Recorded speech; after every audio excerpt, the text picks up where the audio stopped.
Hello friends, welcome to my channel. இன்னைக்கு வீடியோவில் நம்ம என்ன பார்க்க போகிறோம்னா நட்ஸ் பவுடர் தான் பார்க்க போகிறோம். 2 இயர்ஸ் பிலோ இருக்க பேபிஸ் எல்லாம் நட்ஸ் எல்லாம் நம்ம ராவாக கொடுத்தா சாப்பிட மாட்டாங்க. ஸோ இந்த மாதிரி நட்ஸ் எல்லாம் நல்லா ட்ரை ரோஸ்ட் பண்ணி பவுடர் மாதிரி அரைச்சி நம்ம ஃபுட் ரெசிபீஸில் இதெல்லாம் ஆட் பண்ணி கொடுத்தா ரொம்ப நல்லது. நான் பார்த்தீங்கன்னா 20 டேஸ்க்கு ஒன்ஸ் இந்த பவுடர் ரெடி பண்ணி ஃப்ரிட்ஜில் ஸ்டோர் பண்ணி வச்சுப்பேன். ஸோ எனக்கு எவ்வளோ குவான்டிட்டி வேணுமோ அதுக்கேற்ற மாதிரி தான் எடுத்துப்பேன்.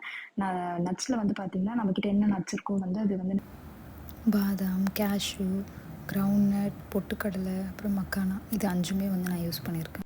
என்னென்ன நட்ஸ் எடுத்துருக்கோன்னு சொல்லிட்டு பார்த்துருப்பீங்க. எல்லாமே லோ ஃப்ளேம் வச்சு நல்லா ஒரு 1 or 2 மினிட்ஸ் நல்லா ட்ரை ரோஸ்ட் பண்ணிக்கணும்.